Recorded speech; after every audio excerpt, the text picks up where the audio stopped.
Hi everybody, Dan Illman, Mike Beer. Race number 7 at Keeneland on Saturday is the Grade 3 Benelli Stakes for older horses going 1 1/8, kicking off all sorts of multiple race wagers, but you're going to want to get down with a DRF Bets account a little bit earlier in the day because remember, first post bonus on Kentucky Derby prep days. Bet $25 to win on any one horse in race number 1 at Keeneland and or Oaklawn on Saturday. Get a $10 bonus, win or lose. Learn more, drf.com/preps. Let's meet the field of older runners getting set to go 9 furlongs for 200 G's in the Grade 3 Benelli Stakes. The number 4, Flame Away, is your morning line favorite at 3-2-1. Flame Away is just a tough, gritty, honest horse who turned back perhaps a distance-challenged runner last time out in Killybegg's captain in the Challenger Stakes. I find it interesting that he has not gotten markedly faster on the Beyer scale since the spring of his 3-year-old season, and I'm a little bit worried about the 1 1/8. But you cannot underestimate this horse because he has a will to win. Yeah, he really is a super game horse, and that's actually the best thing about him. I like that he has speed. I suppose that he could make the lead in this race. There are a couple of horses that want to be forward to his outside. So we'll see how Irad elects to play it here. But he's going to break this horse running. He'll probably get over to the inside, and then we'll see if he sits second or he actually goes on with it to the lead. You know, the thing that you like most about him is if he does find his way to the front at any point in the race, he's really hard to pass. He's a really nice horse. I'm with you. I wish he would take a step forward on his numbers. Maybe he'll eventually do that. He's only run twice this year. I think he is the horse to beat in here, Dan, but he's not a horse that, you know, I really struggle with when I want to try to find somebody to beat him with. Bob Baffert brings in the number 6, Solo Mini, 7-2 on the morning line, and I guess going into his last race, he was the most accomplished horse that was eligible for a non-winners of one other then. He finished first in the Los Al Futurity, of course, was disqualified. Second in the Breeders' Cup Juvenile, second in the Front Runner, second in the Rebel, third in the Arkansas Derby. Could never get over the hump, and it looked like Solomini was going to turn into a little bit of a disappointment. Yes, he did win last time out over a wet track, but he did so in rather slow time, and at 7-2, I have to be honest, I'm really not thrilled about it. I kind of agree with you. I mean, yeah, he got it. It was nice to see him get back to the winner's circle anyway last time, and as you say, not only was it in relatively slow time, but he couldn't have gotten a more perfect trip in that race. A 5-horse field. The other 4 in there sort of lined up the backstretch and raced in front of him. He just sat in behind them, and then he came and he closed them down in the stretch. He comes here off of a win. That's nice. It's Baffert. You know, you always want to take his horses seriously, but I don't see the race that makes him a standout in here. You mentioned as Flame Away is one of the major speeds in this race, but as we take a look at the Timeform US pace projector, they think there's one faster, and that is the number 7, Noble Commander, who is making his first start since being purchased at public auction for $135,000. Now, he won an off-the-turf stakes race last time out at the fairgrounds. He was able to get to an easy lead that day, and while he makes the lead here in the Benelli, perhaps, he's likely to face more pressure against better horses. What do you think about him at 1 1/8 as well? I mean, we'll see. You know, he's an older horse now, so there's always the chance that he could improve with distance. I never thought of him as a horse who wanted to go longer, especially early in his career anyway. I thought he was a much better sprinter. I know he won routing last time, but against a bunch of turf horses on a sloppy track. Listen, maybe he will clear the lead in here. I think if he does clear it, he's going to have to work to do it because I just can't imagine Irad is just conceding here with Flame Away. That's not Flame Away's style. I think even if this horse gets by him, he's going to have to work to do it. A horse that could fall into a nice trip, according to Timeform, is the number 9, Bourbon Resolution, who returned off a long layoff to win a 1-turn mile at Gulfstream Park in early February. Chris Landeros wanted to get out. He was locked in. He shot up the rail instead, and the horse did the rest. All in all, a nice performance first time off the layoff. Last time out in that Challenger Stakes, I thought he ran okay. You and I have the sneaking suspicion that he might be better as sort of a late-running sprinter, but he does have that 9-furlong win 3 starts back, although he was eventually DQ'd from purse money. Yeah, but he did handle the distance there, and then he ran well off the layoff last time, or 2 starts back. Considering how long he was away, I liked that performance from him. You know, when I watched the Challenger, I didn't think he really did all that much in there. Landeros gave him a really good trip, sitting in behind the 1-2 finishers. He never was able to make a race of it in there. Maybe he can do better here, third off the layoff. I wouldn't be shocked if he did, Dan, but I'm still on the fence as to whether I think he's better going shorter. Todd Pletcher has had bonus points in just about every kind of race imaginable. He's stakes placed on the turf. He ended up second in the Jerome. He is a stakes winner on dirt. He's also entered him for the $80,000 tag at one point.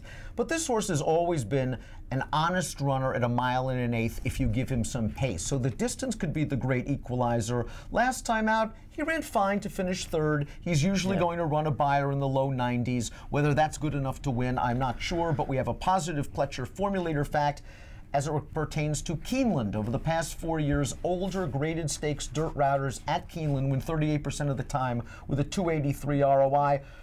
Personally, and he has a really nice overall body of record, I haven't thought of the recent bonus points as a graded stakes type horse, but maybe this is just the right field. I kind of agree with you. I don't think when I look at him, I feel like, he's got graded stakes in his future, but he does, you have to admire the fact that he just shows up and he runs every time.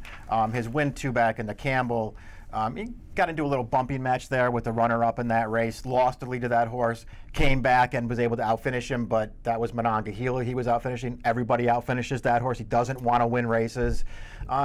I think he fits well in here, and I think there is a chance he catches some pace to close into, and maybe that's all it will take. I didn't love him at 5-1, but I can see him getting a piece of this. The number 10, nonetheless, is 5-1 on the morning line. I would not be surprised if he drifts a little bit off of those odds. He's a son of your favorite stallion, Candy Ride. He has won on all 3 surfaces, dirt, synth, turf, and while he's 3 for 6 lifetime on the dirt, I do wonder if he's slightly better on a synthetic surface. Last time out, he ran really well in the Kentucky Cup Classic, putting up a 96 buyer, and the time before that he was just simply overmatched against Colefront, who came back to win the Godolphin Mile, I believe, that's right. in Dubai. This horse has a really enviable record, and 1 1/8 we know is no problem, but is dirt really his game? Yeah, I don't know that it is. If nothing else, I wouldn't be taking 5-1 on him. That's what the morning line has meant. We'll see if he drifts off that number. He has shown that he can handle dirt. He's won on dirt a couple of times. I think he's probably better on other surfaces. He's another horse who wants pace to run at in this race. I mean, is he the best closer in this field, even if he gets the setup? I don't know. To me, there were way too many questions to be taken 5-1. But as you say, maybe he'll drift to a better price. The old veteran Henson. He's not that old. It just seems like he's been around forever. He's only 5 years old. Hence last time out ran on the Essex Handicap in his first start of the year, and he ran okay. I mean, Rated R Superstar made a big wide run and was able to get the job done there. He is a horse that I always thought, another one, a step below graded stakes class, but he does like the 1 1/8, and he now has a race under his girth. And it's interesting that last year, second off the layoff was a good angle for him. Yeah, it was. I mean, listen, another horse who's just a really deep closer. He wants every bit of pace he can catch in here. Not only does he have to be the best closer to win this, but he's probably going to have to do it from even further away than horses like bonus points. I think he'll even be behind them. I think all those things conspire to make it really tough for him to win this race. 3 starts back, Crew Chief surprisingly rated off the pace and then came with a good solid run against the then in form Mr. Buff. And in his 2 subsequent starts, it's almost as like they've tried to change his preferred running style. They've tried to grab a hold of him coming out of the gate, and he doesn't seem very happy doing that. I wonder if Gabriel Saez this time around is just going to try to send this horse. I'm not sure he's fast enough to win, but I think if he wants the lead, he can get it. Yeah, it'll be interesting to see if they decide to change tactics, because clearly the way they've been riding him hasn't been working out. And listen, it probably has more to do with competition than anything else. I mean, they've jumped him into some graded stakes races. He's in a graded stakes race again here, and there's nothing on his page that suggests he's a graded stakes dirt router. He's just not that kind of horse, I don't think. I wouldn't be surprised if the 11 First Mondays has a decent season. He is a 4-year-old. This will only be his second start of the year, and the last race just looked like a complete and utter prep. He hadn't run in a long time. They ran him at 6 furlongs. He missed the break. Yeah, everything that went wrong for him. We have a positive formulator fact for John Service. Over the past 5 years, older horses on dirt adding blinkers, 40% winners, a 289 ROI. This horse showed a little bit of potential last year, and I wouldn't be surprised if he outruns his odds here. But maybe next time's the time. I kind of agree with you. I mean, if he had a better post, I might have put him even higher. I think he's a contender in this race, and I think he does still hold a lot of upside. I'm just looking at his last race as a prep. Stumbled at the start, got way far out of it. He was running at the end of that race, so I think he might have gotten something out of it. He was okay as a 3-year-old. Let's take a look at our top selections in the Grade 3 Benelli Stakes at Keeneland on Saturday. Mike, you're going with the number 1, Just Whistle, who began his career with a lot of hype and a little bit of ability. Good enough to be 3rd in the Peter Pan 3 starts back at this distance. Then obviously something went wrong on Belmont Stakes Day. He disappeared. He returned off of a long layoff. He was far off the pace, and he grinded down a field of questionable quality. This horse has upside, and I know he has more speed than he showed last time. Yeah, I would say grinding it down off the last time is a perfect way to put it, because that's what he did. But he had an outside post in that race. You could just tell Jose Ortiz did not want him to get caught wide. He just took him right back to last and over to the rail and just sat there. I thought he did well just to win that race, and I thought it was a good place to start. I liked each of the first 2 races last year when they finally stretched his horse out. He's got a big pedigree for distance. They stretched him out for his first 2 starts at 3. I thought he ran great both times. And then in the Peter Pan, where they sent him in that race. That was a fast pace. He ran an excellent 3rd in that race. To me, it hinted that he had some real potential and upside. Obviously, he didn't get to show it. He ran one more time. He was pulled up, and you didn't see him again. Second off the layoff now. He's got a great draw on the inside. He's got more speed than it looks. Maybe he gets a good trip in this race, and he's going to be a price. 15-1 on the morning line for Just Whistle, who was entered in a race at Keeneland on Friday, a much weaker spot. He opts to go here. Confident move from Michael Matz. Let's talk a little bit about Third Day, a lightly raced 5-year-old trained by Brian Lynch, getting blinkers for the first time. Last time out in the Mineshaft Handicap, it looked like he was in a great spot. He was saving ground, and at about the half-mile pole, he was moving sweetly, and I know you liked him a little bit that day. You had to be happy with the position. Now, there was not a lot of pace going on, and when the leaders sprinted away at about the 3/8 pole, Third Day was like shell-shocked.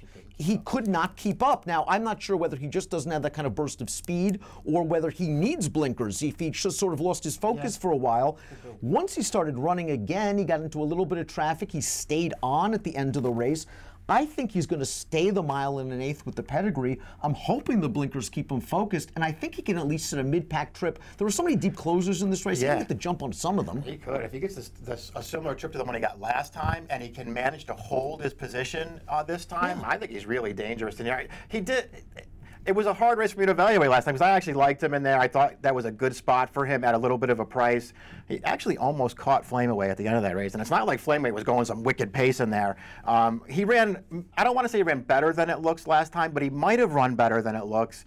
He's just got to be able to hold his position this time. I didn't go back to him in here, Dan, but I easily could have. I don't think he ran that poorly last time. Mike's going 1, 11, 4, and 3. I'm going 3, 10, 4, and 8. The Grade 3 Benelli kicks off all kinds of multiple race wagers. Looks like a spread race for me. No spread if you're playing the first post bonus on the preps, presented by DRF Bets. Bet $25 to win on one horse in race number 1 at Keeneland and/or Oaklawn on Saturday. Get a $10 bonus whether your horse wins or loses. Learn more drf.com/preps. Approximate post time for the Benelli, 4:24 Eastern. Best of luck.